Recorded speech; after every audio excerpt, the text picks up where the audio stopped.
Yang saya muliakan seluruh jamaah salat maghrib dan salat isya yang dimuliakan oleh Allah Subhanahu wa taala. Kita lanjutkan kembali kajian kita dalam kitab Ahkam Shalah yang ditulis oleh Syekh Ali Raghib, seorang ustaz, seorang pengajar di Al-Azhar Asy-Syarif. Pada pertemuan yang sebelumnya kita sudah membahas terkait dengan muqaddimatul kitab. Apa yang menjadi urgensi kita membahas muqaddimah kitab adalah itu menjadi penting karena kita mengetahui tujuan daripada penulisan kitab. Kemudian yang kedua, tentang apa kitab itu. Jadi kita kemarin sudah membahas bahwasanya kitab Ahkam Shalah ini membahas terkait dengan hukum-hukum yang berkenaan dengan perkara-perkara salat. Apa yang menjadi latar belakang muallif kitab ini menulis kitab ini, yaitu ketika beliau melihat ada sebagian awam daripada kaum muslimin ternyata sholatnya itu masih kurang baik. Jadi beliau itu memperhatikan ketika beliau sholat atau ketika orang sholat, maka beliau itu melihat ada beberapa hukum-hukum sholat yang ternyata itu belum dipahami dan belum diamalkan oleh jamaah kaum muslimin sebagian. Maka beliau menulis kitab ini. Lalu kenapa kemudian kita membahas kitab ini yang kita pilih untuk kita kaji setiap hari Rabu malam Kamis pekan pertama dan ketiga? Karena dalam kitab ini meskipun ringkas, tapi penulis kitab menyertakan dalil-dalilnya. Ada kitab yang ringkas namun tidak ada dalilnya. Contohnya kitab Safinatun Najah atau kitab Matan Abi Suja Al-Asbahani. Kitab itu adalah kitab ringkas, tetapi di dalam kitab itu tidak disertakan dalil-dalilnya. Maka kata penulis, wa aitu annahu fi hajatin ilal kitabi, dan aku melihat annahu fi hajatin ilal kitabi, sesungguhnya mereka, siapa mereka itu adalah kaum muslimin. Mereka itu punya kebutuhan ilal kitabi, terhadap kitab yang aku tulis ini, yaitu kitab yang membahas tentang hukum-hukum seputar sholat. Ini adalah latar belakang. Maka kata beliau di akhir, littila'i alaihi, untuk memudahkan kita mempelajarinya. Maksudnya adalah kitab yang mudah dipelajari itu adalah kitab yang ringkas. Kita misalnya ketika belajar dengan orang, kalau kitabnya terlalu tebal, maka kita butuh waktu lama untuk bisa menghatamkan kitab tersebut. Nah, kitab ini hanya 183 halaman. Kitabnya ringkas. Maka kalau kita rutin untuk menghadiri kajian ini, maka insya Allah kita akan pelan-pelan belajar bersama untuk memahami seputar hukum-hukum yang berkaitan dengan sholat. Itu kemarin kita di bab muqaddimah. Nah, sekarang kita akan masuk ke dalam isi. Qala mu'allif rahimahullahu ta'ala fi kitabihi nafa'ana bihi wa bi'ulumihi fid daraini amin ya rabbal alamin. Babut Thaharah. Bab yang pertama dalam kitab ini adalah bab yang membahas tentang thaharah. Mungkin kalau istilah istilah toharoh udah paham dan sering mendengar. Apa itu toharoh? Maka penulis selanjutnya menjelaskan terkait dengan definisi toharoh. At-toharatu fil lughati an-nazafatu wan nazahah anil adnasi. Toharoh menurut bahasa atau menurut lugah. Jadi para ulama itu biasa sekali untuk mendefinisikan itu. Pertama secara bahasa, kemudian nanti baru dijelaskan secara istilahi atau dalam pengertian hukum syar'nya. Toharoh secara bahasa dikatakan di sini adalah an-nazafah. Apa itu an-nazafah? An-nazafah itu adalah kebersihan atau kesucian. Jadi toharoh itu ya bersih. Di apa yang kita bahas di sini, toharoh itu adalah suci atau kesucian. Kemudian wan nazahah, yaitu bersih. Kalau tadi kebersihan atau kesucian, maka wan nazahah anil adnasi, dari segala kotoran. Jadi pembahasan toharoh atau definisi toharoh secara bahasa itu adalah kebersihan. Dari apa? Dari segala kotoran. Maka al-adnas, kotoran itu dibagi dua. Ada kotoran itu secara fisik, ada kotoran secara non fisik. Apa contohnya kotoran itu secara fisik? Piring misalnya. Piring itu kotor. Maka kemudian piring itu kita bersihkan dari kotoran. Kotoran yang terdapat dalam piring itu adalah kotoran fisik. Itu kotoran al-adnas secara fisik. Kemudian kotoran itu ada secara non fisik atau abstrak. Contohnya apa? Membersihkan hati, atau hatinya itu bersih. Hati yang bersih itu kan tidak bisa kita padankan dengan piring yang bersih, karena di dalam hati itu mungkin banyak organ-organ tubuh ya. Ada cairan-cairan tubuh, ada mungkin darahnya. Jadi apa yang kemudian kita katakan bersih sebagaimana piring itu tidak sama dengan hati. Tetapi hati itu bisa dibersihkan. Paham ya sampai sini? Terkait dengan al-adnas, yaitu kotoran. Bahwasanya kotoran itu kismani, dibagi dua, yaitu fisik dan non fisik atau abstrak.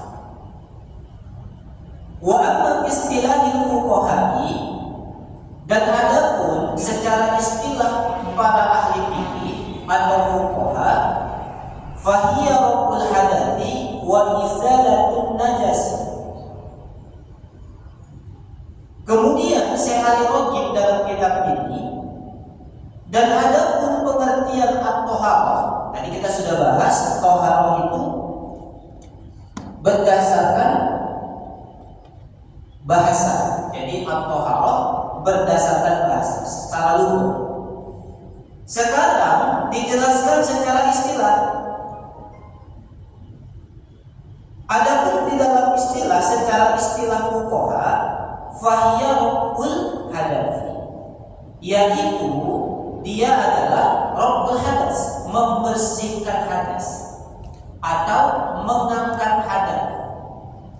Itu ya istilahnya. At-thaharah berdasarkan istilah. Wa izalatun najasi, atau membersihkan najis.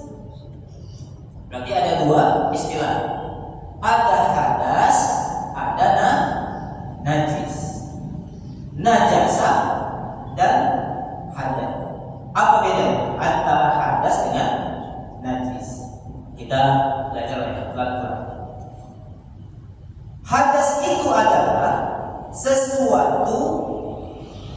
yang sifat. Jadi hadas itu adalah sifat bahwasanya dia sedang berhadas. Contohnya misalnya kita sedang buang angin ya, kentut. Ketika seseorang itu berwudu kemudian dia kentut atau buang angin, maka dia dikatakan sedang berhadas. Jadi sifat. Jadi dikatakan seseorang itu berhadas ketika dia kentut, buang angin. Lalu apa itu najasah? Maka najasah itu adalah bendanya. Misalnya kita itu buang air besar atau buang air kecil. Buang air besar atau buang air kecil. Ketika seseorang telah berwudu, kemudian dia buang air besar atau dia buang air kecil, maka seseorang yang buang air besar dan buang air kecil itu dikatakan dia adalah orang yang berhadas. Jadi sifat seseorang setelah dia buang air besar dan air kecil itu namanya berhadas. Lalu kemudian kalau kita belum cebok istinja, ya belum istinja, maka masih ada najis yang melekat di dalam tubuh kita. Paham ya? Ketika kita itu buang air besar atau buang air kecil, maka seseorang itu secara otomatis berhadas atau hadas kecil. Dan kemudian ada kotoran yang melekat dalam tubuh kita, itulah najis, bendanya. Ya. Maka seseorang itu ketika dia telah bernajis, maka dia diwajibkan untuk izalatun najasah, atau dia membersihkan najisnya dulu. Jadi ketika kita buang air besar, apa yang kita lakukan? Cebok ya kan? Kalau kita kemudian buang air kecil, maka kita istinja, cebok juga, mencuci pangkal atau ujung kemaluan kita dengan air. Asalnya air. Paham ya? Lalu kemudian ketika seseorang telah izalatun najasah, menghilangkan kotoran tadi, apakah dia telah boleh sholat? Jawabannya belum. Kenapa belum boleh sholat? Karena dia masih berhadas. Bagaimana cara menghilangkan hadas seseorang? Yaitu dengan berwudu. Paham ya? Beda hadas dengan najis. Jadi hadas itu adalah sifat seseorangnya, sedangkan najis itu adalah bendanya. Maka seseorang itu dikatakan suci liistibahati sholati. Kapan dia kemudian boleh sholat? Ketika dia bersih dari hadas dan bersih dari najis. Simpel kan pembahasannya? Jadi itu adalah tohar secara istilah, yaitu rabbul hadathi wa izalatun najasi.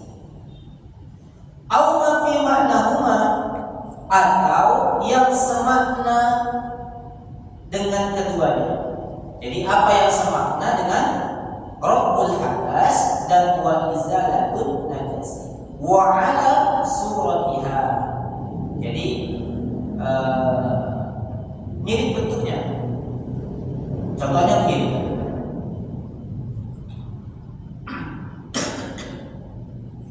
Seseorang yang wudu, ini kan antum semua udah wudu, bapak-bapak semua kan sudah wudu. Ketika nanti datang waktu isya, bapak semua belum batal wudunya. Jadi belum batal wudu itu kan belum ada yang keluar dari kubul dan dubur. Duduk belum kentut. Atau kemudian para bapak semua belum buang air kecil, maka wudunya kan tidak batal secara asal. Tetapi ada orang yang memilih untuk berwudu lagi, padahal wudunya belum batal. Jadi mirip ya kan dengan rabbul hadas dan izalatun najasah. Kalau dikatakan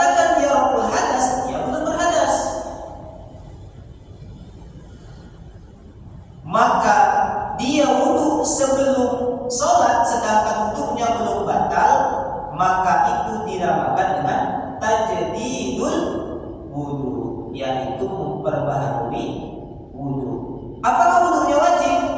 Jawabannya tidak, karena dia belum batal wudu.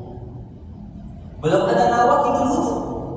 Jadi belum ada sesuatu yang membuat wudunya batal. Maka dia itu adalah bagian dari tohar atau pembahasan tohar. Nah, itu ya. Atau dia tidak termasuk raful hadas, dia tidak termasuk izalatun najasa, dia juga tidak termasuk dalam kategori tajdidul wudu. Maka dia berwudu itu dalam rangka tansyid dan wiqayah. Istilah baru ya, tansyid dan wiqayah. Nabi SAW ketika beliau ingin menjima atau mencampuri istrinya kali kedua, jadi kita punya istri dua misalnya, atau kita punya istri satu. Ketika kita telah mencampuri istri kita, mau masuk yang kedua, ronde dua, maka Nabi ketika ingin mencampuri istrinya kali kedua setelah yang pertama, maka Nabi berwudu terlebih dahulu. Itu ya. Apakah Nabi raful hadas? Jawabannya tidak, karena seseorang yang telah berjima itu bukan hadas kecil, tapi hadas besar. Bagaimana cara menghilangkan hadas besar? Mandi besar. Maka wudu itu adalah bukan sesuatu perbuatan yang untuk dilakukan untuk mengangkat hadas besar. Maka ketika itu Nabi berwudu dulu, baru menjima istrinya kali kedua. Dalam rangka apa? Tansyid, yaitu refresh, supaya tubuhnya segar kembali. Jadi wudu kedua. Jadi Nabi itu mensunnahkan wudu. Agar apa kemudian wudu? Agar segar atau refresh. Ini ya, ini juga bagian daripada pembahasan tohar. Jadi tadi yang pertama raful hadas, izalatun najasa. Yang ketiga adalah yang mirip dengannya atau yang semakna dengannya. Yang ketiga adalah melakukan itu dalam rangka wiqayah atau refresh. Tadi itu baik. Atau dia tidak termasuk raful hadas, tidak termasuk izalatun najasa, tidak termasuk tajdidul wudu, tidak termasuk wiqayah. Maka kemudian yang ketiga, tidak termasuk tansyid. Maka yang selanjutnya adalah dia itu melakukan sesuatu dalam rangka wiqayah atau memohon perlindungan. Jadi Nabi ketika setelah menjima istrinya, maka Nabi itu sebelum makan dan sebelum tidur, maka Nabi berwudu lagi. Ketika mau makan atau mau tidur, maka Nabi berwudu. Kalau kita setelah menjima tidur langsung atau wudu dulu baru tidur, ya kan? Jadi Nabi itu dalam rangka wiqayah atau memohon perlindungan dari syaitan, maka Nabi berwudu. Kan ada kesunahan kan? Sebelum tidur berwudu. Maka kita itu dilindungi sampai pagi hari. Pertanyaannya satu, Ustaz, setelah saya wudu sampai tempat tidur, saya bersentuhan dengan istri saya, lalu bagaimana? Wudu lagi? Ya kan, hadisnya itu nggak begitu. Hadisnya itu adalah ketika hendak masuk ke dalam, naik ke dalam ranjang atau ketika mau tidur, ya sudah, nggak usah dibahas lagi. Pokoknya ketika naik tempat tidur wudu.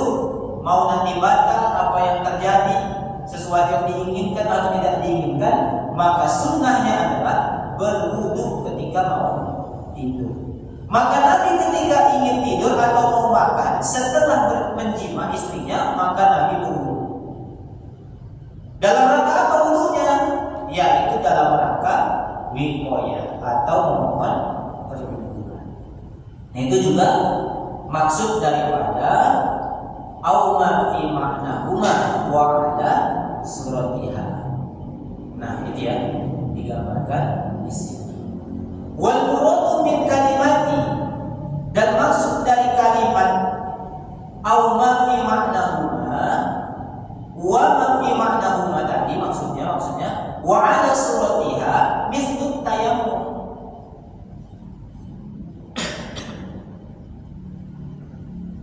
Asal mula seseorang yang berhadas itu kan wudu pakai air kan. Jadi misalnya kita itu berhadas, maka untuk menghilangkan hadas kecil itu atau mandi besar itu adalah dengan air. Kecuali setelah dicari-cari airnya nggak ketemu. Dalam beberapa kitab, coba dalam kitab Fiqhul Manhaji, Syekh Mustafa di Al-Bukhari itu menjelaskan 200 km. 200 meter dari tempat kita mau sholat. Atau ada beberapa juga penjelasan lebih jauh lagi. Jadi dia coba cari dulu, tidak ketemu. Kalau sekarang mungkin gampang ya, enggak agak sulit aja. Ketika dia cari-cari dalam radius yang telah ditetapkan para ulama enggak ketemu. Atau sedang kekeringan, enggak ada air. Atau ada air tapi dia tidak boleh terkena air. Paham maksudnya? Jadi ada sakit yang kalau dia terkena air sakitnya makin parah. Sedangkan dia harus melaksanakan sholat. Jadi bagian yang sakit itu telah direkomendasikan dokter nggak boleh kena air. Intinya anggota tubuh atau anggota badan yang itu bagian dari wajib atau bagian yang wajib dibasuh air. Maka seseorang itu disuruh tayamum. Tayamum ini adalah juga bagian daripada pembahasan taharah atau sesuai maknanya. Ketika seseorang itu berhadas kecil, ketika dia tayamum, hadasnya hilang. Hadasnya tidak hilang. Karena tayamum itu adalah hanya liistibahat sholat. Dengan tayamum dia boleh sholat. Maka tayamum itu hanya berlaku ketika sholat wajib, hanya boleh satu kali. Misalnya kita mau tayamum gitu, mau sholat isya, karena ketiadaan air atau tidak boleh terkena air. Maka tayamum yang kita lakukan sebelum sholat isya itu tidak bisa kita gunakan lagi nanti untuk sholat subuh, atau kita pakainya di maghrib. Sudah tayamum nih, belum batal, belum berhadas, belum ada nawaqid al-wudu, belum ada sesuatu yang membatalkan wudu, maka tayamum itu tidak boleh kita gunakan untuk sholat isya meskipun belum batal. Tapi untuk wajib, kalau sunnah para ulama boleh. Karena tayamum itu bukan untuk raf'ul hadas atau izalatul najasah, tapi hanya sesuatu yang menjadi uzur karena ketiadaan air atau ketidakbolehan kita terkena air. Itu tayamum. Maka cukup tayamum, boleh sholat. Ada seorang sahabat ketika itu dia baru menjima istrinya, sedangkan waktunya mepet untuk melaksanakan sholat wajib. Kan dia lagi berhadas besar nih ceritanya. Ketika dia cari air, nggak ada airnya. Dia tidak menemukan air di saat itu. Sedangkan waktu sholatnya itu telah mendekati dan hampir habis.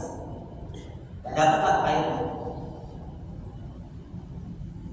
Kalau wudu, ya kan, nggak ada air, maka caranya sebelum dia sholat berwudu, ya kan? Tayamum, maksudnya tayamum. Jadi kalau misalnya dia berhadas kecil, ketika tidak ada air atau tidak boleh terkena air, maka disuruh tayamum. Pernah tayamum? Tahu nggak cara tayamum? Belum, karena belum pernah terjadi ya. Sesekali terjadi kan? Supaya, tapi kalau terjadi berarti nggak ada air di medan itu. Jadi memang perlu perkara-perkara sunnah itu kita amalkan. Contohnya misalnya sholat duduk, ya Pak, sholat duduk. Kalau sholat wajib kita duduk itu kan harus ada uzur, benar ya Pak? Jadi kalau badan sehat mampu berdiri, mampu rukuk, mampu sujud dengan sempurna, tidak ada uzur, maka tak boleh kita itu duduk sholat, batal sholat, karena tidak ada uzur yang membolehkannya untuk sholat duduk. Jadi harus ansimah. Ansimah itu hukum asal.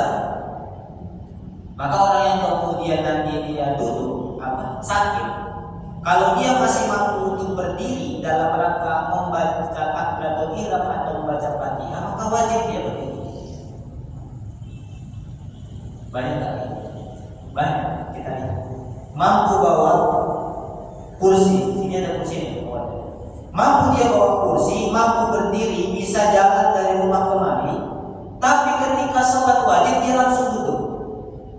Padahal dia mampu untuk berdiri membaca takbir dan membaca Fatihah. Ternyata dia hanya kesulitan ketika sholat, ketika rukuk dan sujud, karena kakinya baru dioperasi. Maka ketika dia sholat duduk, sedangkan dia masih mampu berdiri dan dia masih mampu membaca Fatihah dalam kondisi berdiri, namun dia duduk, maka sholatnya batal. Kenapa? Tidak ada rukhsah bagi dirinya untuk duduk. Paham? Dan kalau dia mampu rukuk secara sempurna, contohnya misalnya ada orang yang dioperasi di bagian paha, di dekat rumah kami, itu ada orang yang operasi di bagian dengkul. Jadi dengkulnya ini kolagennya sudah habis, jadi kurang luas. Akhirnya dia operasi dipasang besi, pernah nggak dengan zeka atau tempurung buatan kalau mereka bilang. Jadi dokternya itu tidak merekomendasikan, ya kan, untuk duduk di antara dua sujud atau duduk iftiros atau memaksakan duduk iftiros itu. Nah, ketika dia duduk iftiros kan bahaya nih. Masalahnya tempurungnya udah nggak original. Jadi yang masih original ini banyak-banyak bersyukur, mengucap alhamdulillah 1000 kali setelah ini. Jadi banyak bersyukur kalau masih sehat. Jadi beliau itu sholatnya duduk, pakai tempat duduk, dan beliau itu hanya tidak mampu untuk sujud secara sempurna, tapi mampu untuk berdiri membaca takbir, mampu berdiri membaca Fatihah, sampai kemudian ruku juga mampu secara sempurna. Maka dia wajib untuk berdiri dan ruku secara sempurna, tak boleh duduk. Tapi kalau sujud ada rukhsah di dalamnya, maka dia boleh duduk. Paham ya? Nah ini rukhsahnya begitu. Nah ini kembali kepada tayamum. Maka tayamum itu diperbolehkan ketika tidak ada air. Jadi seorang sahabat itu tidak ada air pada waktu itu, sedangkan dia baru berjima. Dan kemudian kalau kita berhadas kecil atau batal wudu, kan caranya bertayamum, betul ya? Pakai debu. Maka dia berijtihad. Kalau tayamum itu digunakan untuk menghilangkan hadas kecil ketika batal wudu, ketika dia berhadas besar, maka dia berijtihad tidak dengan tayamum, tapi berguling-guling dia di pasir. Ini ijtihadnya. Maka ketika disampaikan kepada Nabi, maka kata Nabi, amma yakfika tayamum. Maka cukup bagimu untuk tayamum, tak perlu guling-guling di pasir. Jadi kalau misalnya nanti para hadirin sekalian, bapak semua itu batal wudu atau berhadas besar, baru jima nggak ada air, cari-cari topeng medan ini kekeringan semua. Nggak tahu kita kan, kita nggak doa. Misalnya. Para ulama itu begitu. Jadi jauh ke depan untuk nggak ada air ketika baru menjima istrinya tadi malam, nggak ada air, mau sholat subuh, mau usah guling-guling cari tanah, tapi cukup dengan tayamum. Jadi tayamum itu bisa digunakan untuk hadas kecil dan hadas besar.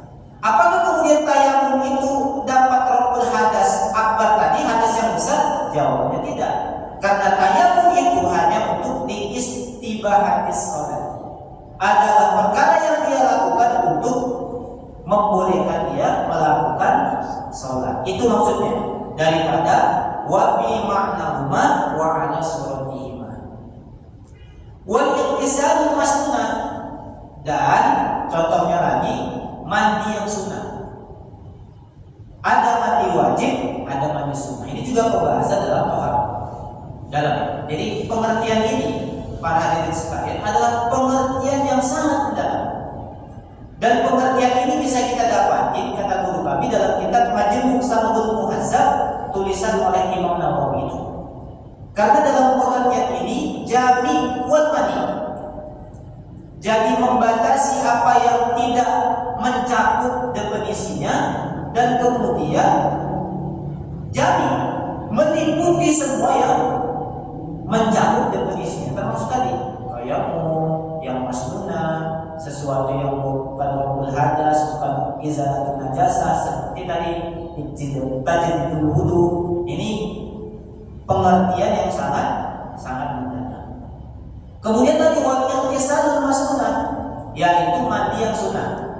Mandi wajib jelas, setelah jima mandi wajib. Atau apa lagi?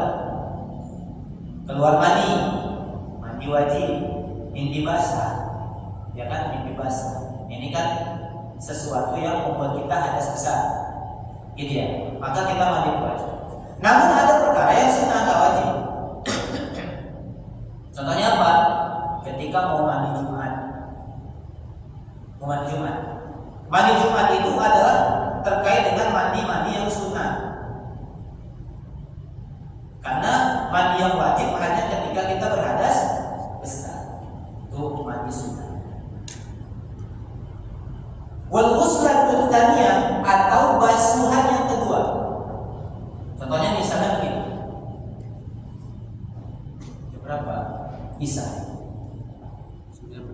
Sudah masih sama. Kita selesaikan dulu satu paragraf. Wal ghuslatul tsaniyah, basuhan yang kedua. Rukun wudu dalam mazhab Syafi'i itu ada berapa? Ada 6. Nanti kita akan bahas terkait dengan wudu ya. Ini sekilas saja. Rukun wudu dalam mazhab Syafi'i itu ada 6. Yang pertama adalah an-niyat. Apa? Niat. Jadi kalau mau wudu wajib, nggak boleh enggak. Jadi dalam mazhab Syafi'i itu niat itu adalah sesuatu yang perlakuan. Maka niat itu di dalam kitab-kitab Syafi'iyah, niat itu adalah qasdu syai' muqtarinan bil fi'li. Artinya menyengaja sesuatu yang beriringan dengan bil fi'li, dengan perbuatan. Mau sholat, kapan kita berniat? Ketika kita ingin melakukan sesuatu yang wajib dalam sholat. Rukun sholat itu adalah ketika takbiratul ihram. Maka niat ketika sholat ketika takbiratul ihram. Kalau wudu kapan jatuhkan niatnya? Ketika membasuh muka, karena muka itu ghuslul wajhi adalah pertama kali yang menjadi rukun wudu. Kalau mandi ketika menumpahkan air ke kepala. Kalau puasa wajib ya. Puasa Ramadan ketika sebelum masuk waktu mandi. Nah, niat itu adalah qasdu syai' muqtarinan bil fi'li. Talaffuz bin niyat mustahab. Ini paham ini harusnya. Supaya para ustaz itu, supaya Bapak semua itu paham. Jadi kalau ada orang yang mengatakan niat yang dijaharkan itu bid'ah, jadi enggak, dalam mazhab ini itu talaffuz bin niyat mustahab, sunnah.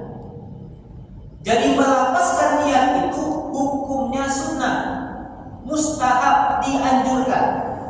Jadi kalau ada orang atau imam yang kemudian niatnya kuat, usolli fardhu asr, jangan bilang bid'ah.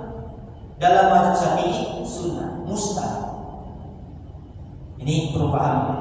Jadi kita itu kenapa kemudian banyak perselisihan terhadap apa yang telah kita amalkan sebelumnya? Karena kita itu qalilul ilmi, qalilul fahmi, sedikitnya ilmu.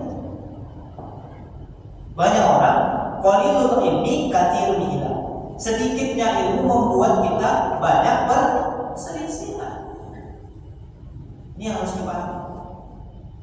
Mahallun niat fil qalbi. Di mana tempatnya niat? Di hati. Maka seseorang yang melapaskan niat itu bukan berniat sebelum dia menghadirkan niatnya itu di dalam qalbi, hati.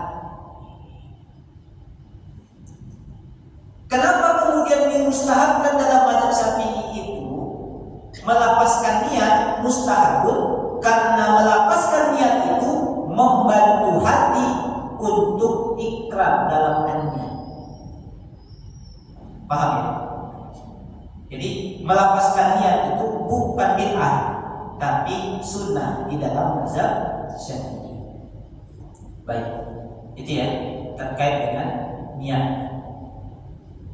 Sampai mana tadi kan? Wudu niat.